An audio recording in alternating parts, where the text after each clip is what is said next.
এই যে আল্লাহ, এই নামটা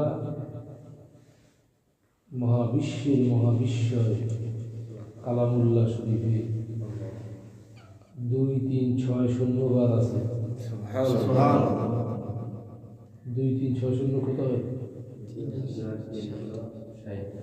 2300 এতবার।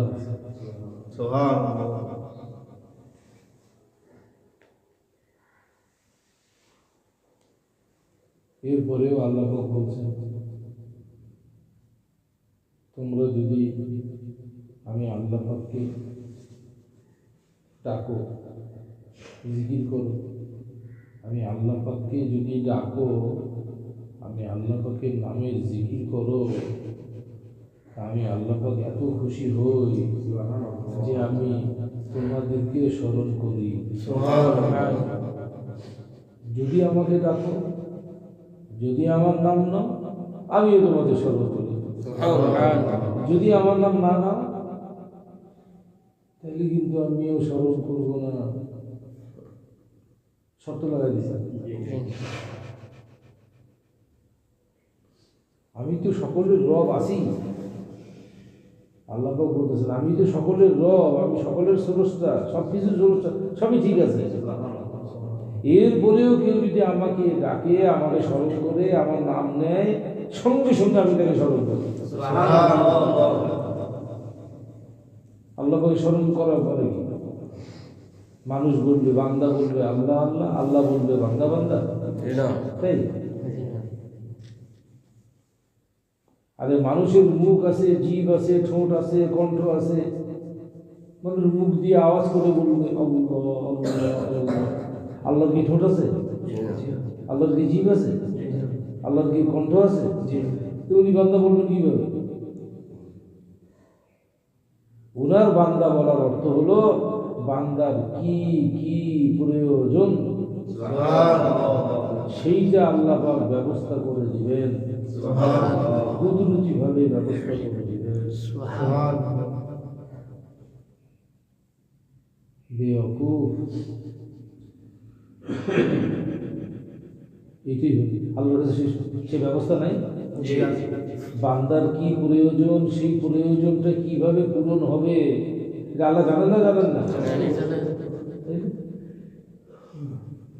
বিলাল রাদিয়াল্লাহু আনহু এসে কি বললেন, ইয়া রাসূলুল্লাহ সাল্লাল্লাহু আলাইহি সাল্লাম, আপনার কাছে তো আমার সবসময় পড়ে থাকতে মন চায়, কিন্তু আমি কি করে আসবো?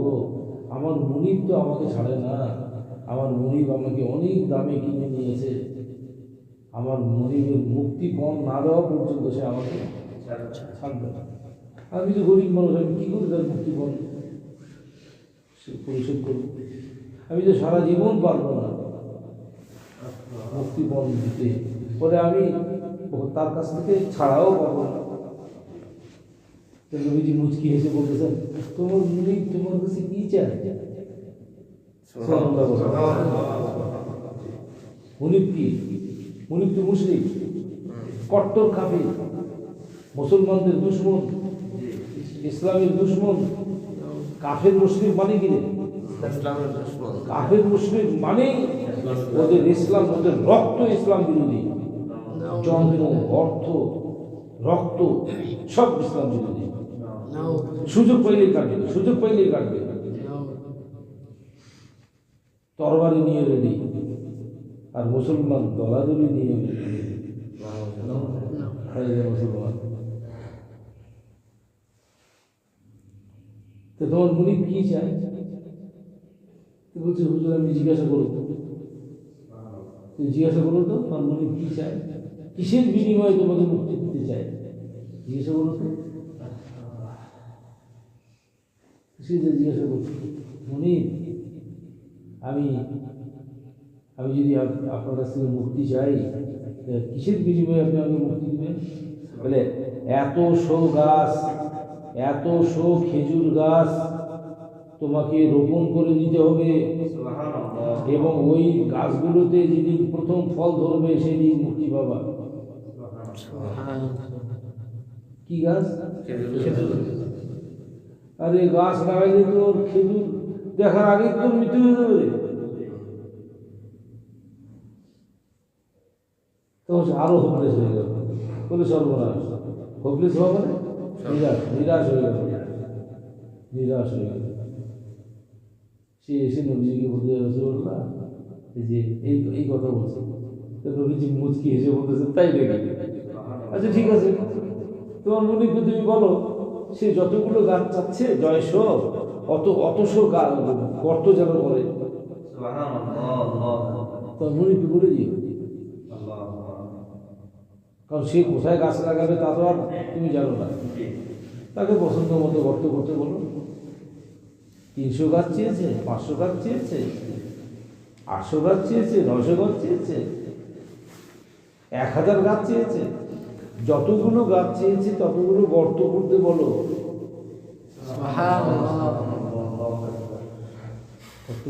গর্ত হয়ে গেলে আমাকে খবর দিও। হযরত বিলাল রাদিয়াল্লাহু আনহু বলতেছেন, এই কি কথা, এই আবার কি কথা।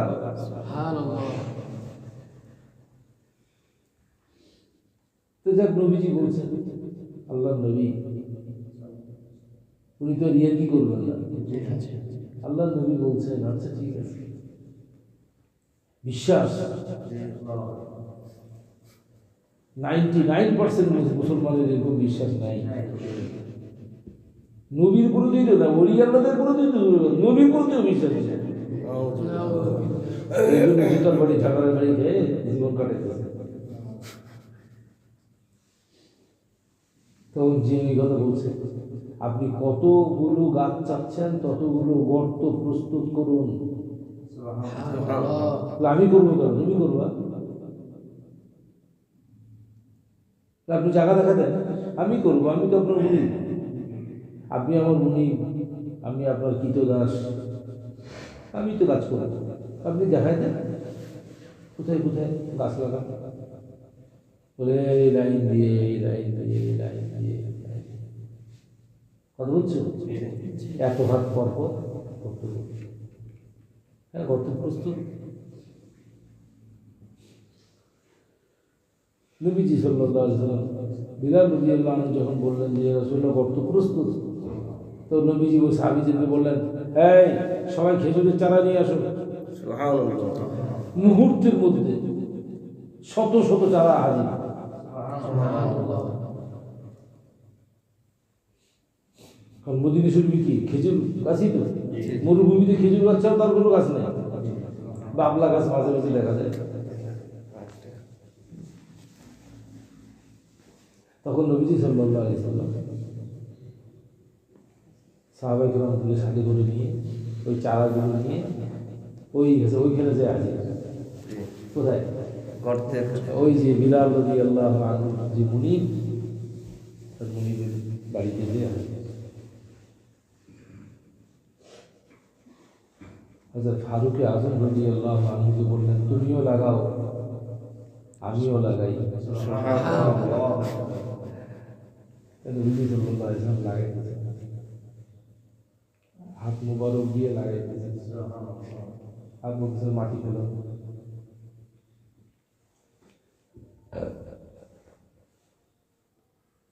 আর ফারুক আযম রাদিয়াল্লাহু আনহু বেশ কয়েকটা লাগাইছে।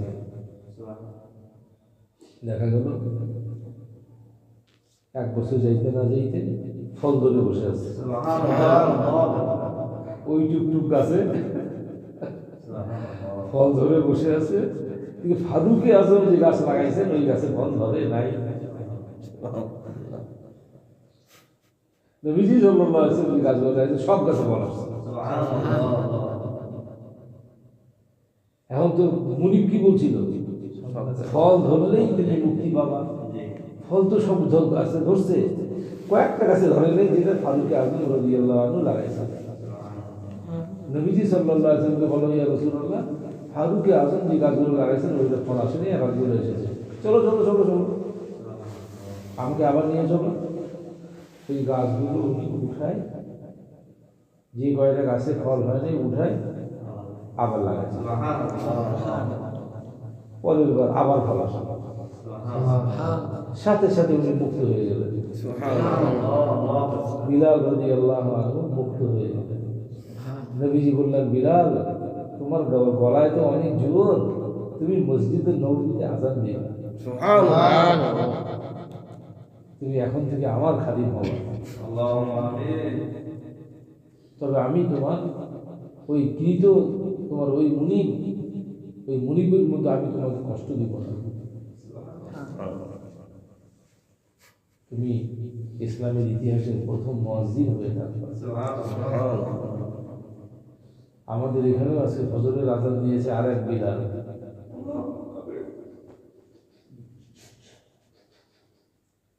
তোমরা জানো?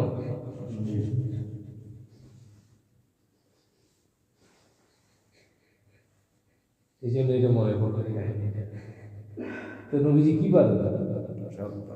গবের মুসলমান জানে না, কাফেররা জানে, কাফেররা জানে। এই জন্য নবীজির মাথা মুবারক রওজা শরীফ থেকে উঠায় নেওয়ার জন্য ওরা ষড়যন্ত্র করছিল। জানো তোমরা ঘটনা?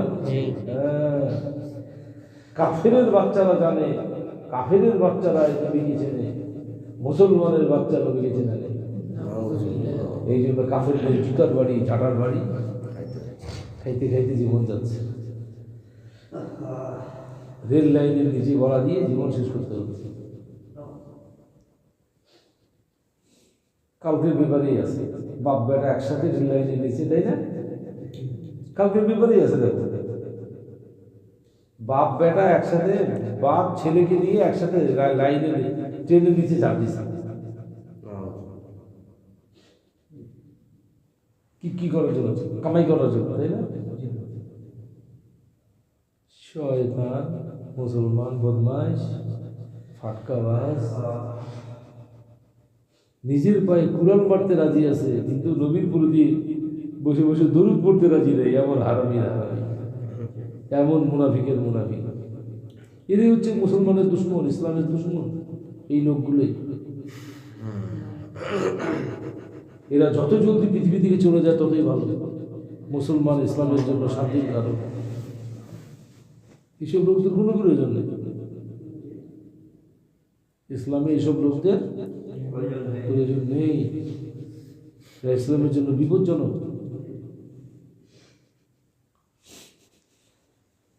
অতএব নবীজির প্রতি মহব্বত বাড়াতে কি করতে হবে? নবীজির প্রতি মহব্বত করে সালাত ও সালাম পাঠ করতে হবে। আল্লাহ